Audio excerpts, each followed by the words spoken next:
2021 manufacturing date or expiry date 2025. Okay, done, huh? And this one 2020 expiry तो हो चुकी है. Okay, I have to discard that.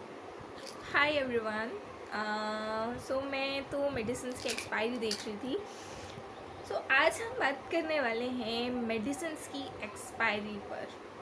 Do you know, कुछ ऐसी medicines रहती हैं जो आयुर्वेद में जिनकी एक्सपायरी नहीं देखी जाती. येस, हाउएवर एक्सपायरी लिखते हैं, एक्सपायरी डेट ज़रूर लिखी जाती है, लेकिन उनकी जो डेट है उसको नहीं देखी जाती.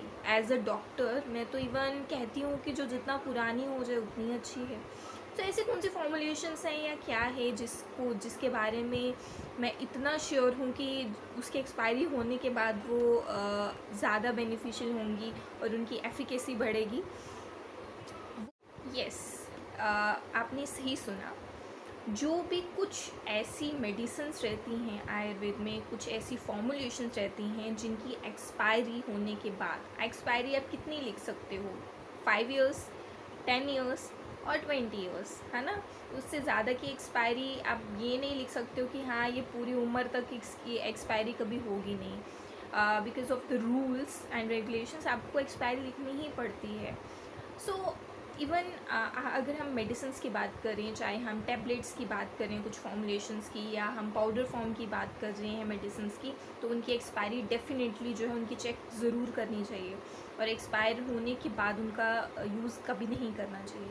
लेकिन कुछ ऐसी फॉर्मुलेशंस हैं जो कि हमारे लिए हम इवन बेनिफिशियल होती हैं जब वो जितनी पुरानी होती हैं. Yes, you heard it right. So वो कैसी होती हैं? उसमें है सबसे पहले आसव और अरिष्ट. ये आसव और अरिष्ट जो हैं ये फॉर्मुलेशंस हैं आयुर्वेद में जो कि बनाई जाती हैं, फर्मेंटेशन से बनाई जाती हैं. जब फर्मेंटेड होती हैं तो ये जितनी पुरानी होती हैं उतनी ही बेस्ट होती हैं. सो मेरे पास एक सैम्पल है, इट्स नॉट एक्चुअली सैम्पल. ये मेडिसिन्स हैं जो आप देख सकते हो. आई डोंट, ये आपको शायद दिख रहा है कि नहीं दिख रहा है. इट्स अरिष्ट. ये अरिष्ट है, इट्स वासा अरिष्ट. सो अरिष्ट हो गया, आसव हो गया. ऐसी जो जितनी भी लिक्विड्स रहती हैं उनका जितनी पुरानी हो जाए, अगर मैं आपको इसका बताऊं, येस, तो इसमें मैन्युफैक्चरिंग डेट ज़रूर मेंशन है बट इसमें एक्सपायरी डेट मेंशन नहीं है. क्यों? क्योंकि डेफिनेटली जो आसव और अरिष्ट होती हैं वो जितनी ज़्यादा पुरानी हो उतनी ही उनकी एफिकेसी जो है वो इंक्रीज़ होती है. इसके साथ कुछ ऐसे घी रहते हैं. अगर हम आयुर्वेद में बात करें तो आयुर्वेद में मेडिकेशन, कुछ मेडिकेटेड घी रहते हैं, जैसे ब्राह्मी घृत है, अश्वगंधा घृत है, बला घृत है. सो ऐसे बहुत सारे घृत जो हैं रहते हैं. तिक्त घृत है, महातिक्त घृत है, पंचतिक्त घृत. सो ऐसे बहुत सारे ऐसे मेडिकेटेड घी रहते हैं. मेडिकेटेड घी का मतलब होता है वो घी जब पकाए जाते हैं तो मेडिसिन्स में पकाए जाते हैं ताकि उन घी में उन मेडिसिन्स की जितनी भी प्रॉपर्टीज़ हैं वो एब्जॉर्ब हो जाए और वो पर्टिकुलर किसी भी जो भी पर्टिकुलर आप डिज़ीज़ के लिए यूज़ करना चाह रहे हो उसमें अच्छे आपको रिजल्ट्स दें. सो वो घी जो होते हैं उनकी भी जितने पुराने हों उतने ही अच्छे होते हैं. येस, अकॉर्डिंग टू मी ये बहुत, इवन जो घी रहते हैं वो काफ़ी अच्छे रहते हैं. अगर हम हमारे आयुर्वेद के शास्त्र की ही बात करें तो आयुर्वेद में भी ये लिखा है कि जितना पुराना घी होगा, इवन हमारे तो आयुर्वेद में 10 साल पुराना और 100 साल पुराना और 1000 साल पुराना घी भी बताया गया है. हाउएवर इतना लाइफ स्पैन जो है वो अब ह्यूमन बीइंग का नहीं रहा है, बट स्टिल आप 10 years पुराना भी घी है, 20 years पुराना भी घी है तो वो आप यूज़ ज़रूर कर सकते हैं.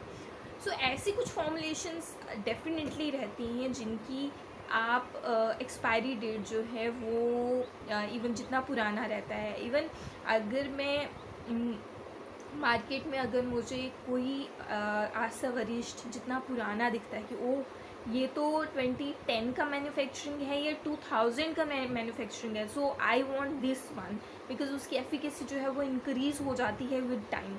और आप देखोगे भी कि जैसे मैंने इसमें बताया इसमें एक्सपायरी डेट लिखी भी नहीं हुई है. हाउएवर ये 2015 का है, तो और ये खाली भी है. सो एक्सपायरी डेट्स जो है वो नहीं लिखी जाती क्योंकि एफिकेसी उनकी उसके साथ ही बढ़ती है। सो अगली बार जब भी आप कोई आसावरिष्ट, इवन आसावरिष्ट तो ये मेडिसिन में आ जाते हैं जो कि आप बिना डॉक्टर की प्रिस्क्रिप्शन के हैं, बिना डॉक्टर की एडवाइस के आप नहीं ले सकते हैं। एंड इवन इतना ज़्यादा हम कह सकते हैं कि इतनी नॉलेज रहती नहीं है कॉमन पीपल में कि वो आसावरिष्ट को ऐसे लें, इवन डॉक्टर की प्रिस्क्रिप्शन के बिना और उसकी एडवाइस के बिना लेना भी नहीं चाहिए कोई भी आसावरिष्ट है। आप बात करते हैं घी की। यहाँ बात अगर मैं करूँ तो घी जो है, चाहे हम मेडिकेटेड घी की बात करें या ना करें, बट घी जो हमारे घर पे बनाया जाता है, मैं होममेड घी की बात कर रही हूँ, वो घी जितना पुराना होगा उतनी उसकी एफिकेसी बढ़ेगी, उतना ही ज़्यादा अच्छा रहता है।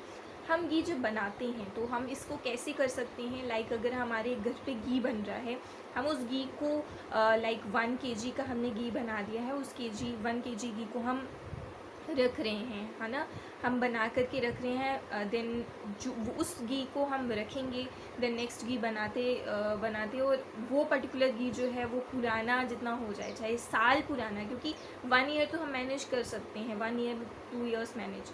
और इस घी के लिए ज़रूर आप कोशिश करें वो आपका घर का बना घी हो, क्योंकि घर का बना घी जो है हमेशा जो है वो आपकी नज़रों के सामने और बना रहता है, और जो बाहर का घी है उसमें कहीं preservative and all that mix ना हो, सो उसका डर भी रहता है, बिकॉज कोई भी चीज़ जो है वो कितनी प्योर है आजकल के ज़माने में आप नहीं कह सकते हो। सो इसी के साथ थैंक यू सो मच, और डेफिनेटली इस बार जब आप घी लें और घी खाएं उसको आप प्रिजर्व करके ज़रूर रखें, और उसको साल 2 साल 5 साल जितना हो सके आप उसके बाद भी यूज़ करेंगे तो वो अच्छा रहेगा आपकी सेहत के लिए, आपके बच्चों के लिए, और डेफिनेटली। सो मैं नेक्स्ट वीडियोस भी कुछ इन्फॉर्मेटिव ऐसे ही लाऊंगी। सो जिन्होंने भी चैनल सब्सक्राइब नहीं किया है वो प्लीज़ कर दें। Thank you so much.